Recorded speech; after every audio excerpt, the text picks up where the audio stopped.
All right, the hardest type of stoichiometry problems are called limiting reagent problems, where you don't necessarily know how many, how much given you have. For instance, let's just look at a reaction here. Let's start in here. Let's say we're going to take hydrochloric acid. So we're going to have HCl, and we're going to react it with calcium hydroxide. And this will be a double replacement reaction, and hopefully you can figure out what the products would be. The H and the Ca would switch places, so this calcium is going to go with the chlorine, and of course that would be CaCl2. The H is going to go with the OH, which of course is water. And so we have a double replacement reaction. Of course, now we have to balance this, and so I need 2 chlorines there. That would make 2 hydrogens, 4 hydrogens, so I'd put a 2 there, which would make 2 oxygens, and that would be balanced. So here is a recipe, and I have a mole ratio of everything in it. And let's say that I have 30 grams of HCl. Now let's make that 20 grams. 20 grams of HCl, and I'm going to react it with 20 grams of calcium hydroxide. So this is what I was mumbling about earlier. I don't know. Normally in stoichiometry problems, I'm going to be given, a given, and the other one we're going to assume that there's just enough. We're going to assume there's excess amount. We call it excess. The next excess amount. Don't worry about how much there is. There's enough to react all the stuff up.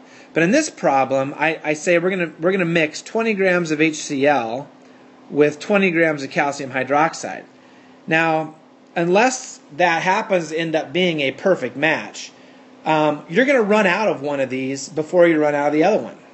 And once you've run out of one of these, the reaction's done. The reaction can't keep going. There's going to be just leftover of one of these things. So let's say that in this problem, we want to react 20 grams of HCl with 20 grams of calcium hydroxide. I want to know how much calcium chloride will I be able to make? How much calcium chloride will I be able to make? Okay, so what we do with limiting reagent problems is, the reason why students don't like them is we basically do stoichiometry problems twice. We just do the problem twice. We have 2 givens, so we do this stoichiometry problem with each of the givens. So we'll start with the hydrochloric acid. Let's figure out how much calcium chloride we can make out of 20 grams of hydrochloric acid. So we write down 20 grams of hydrochloric acid. And remember, it's all about, we can't convert with grams, so it's all about converting into moles. So we're going to convert into moles so that we can use our, in this case, 2-to-1 ratio recipe. So I'm going to convert into moles first. So I have 1 mole of HCl is 36 grams if you add that up. And we'll cancel that off. So now we're in moles. So now in here I could put my mole ratio. I want 2 moles of HCl for every 1 mole of CaCl2. So now I've converted to moles, and then the last thing I have to do is figure out how many grams I could get. So 1 mole of CaCl2 is 110 grams.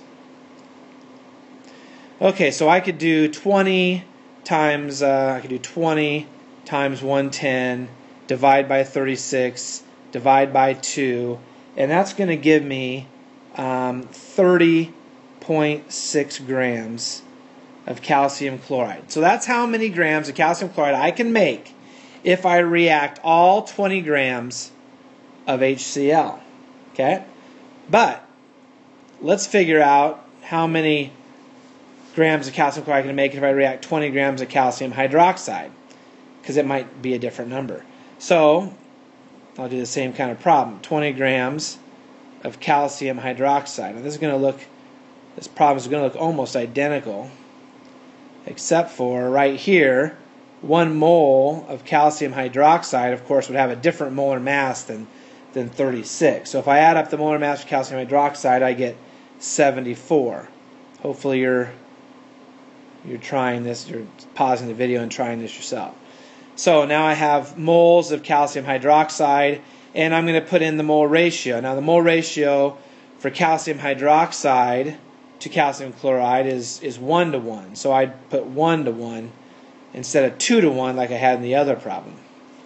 And then 1 mole of calcium chloride, this ending part would look exactly the same as it does above, 110 grams of calcium chloride. And I would take 20 times 110 divided by 74. And if I react 20 grams of calcium hydroxide, this time I'm going to make 29.7 grams of calcium chloride. Okay, so interesting. So which one's right? Because only one of them can be right. If I put 20 grams of HCl with 20 grams of calcium hydroxide together in a mixing bowl, am I going to make 30.6 grams of calcium chloride, or am I going to make 29.7 grams? It can't be both. It has to only be one.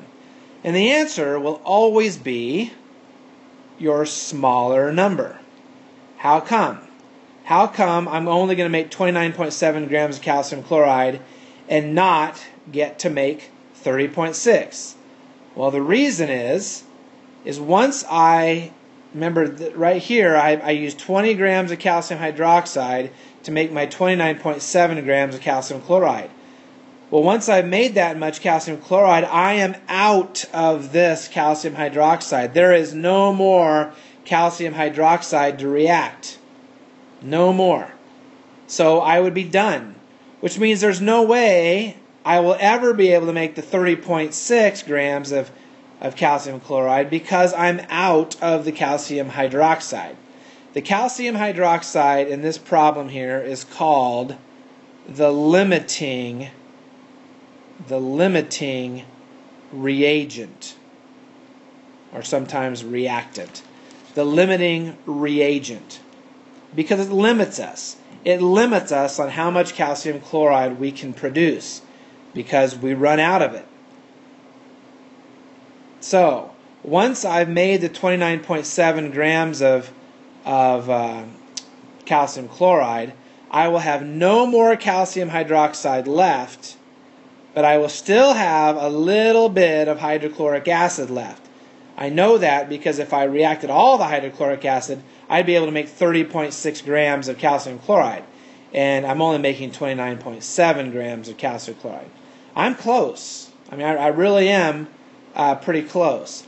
But all I needed was 20 grams of calcium hydroxide and, something a little less of hydrochloric acid if I wanted to react it perfectly.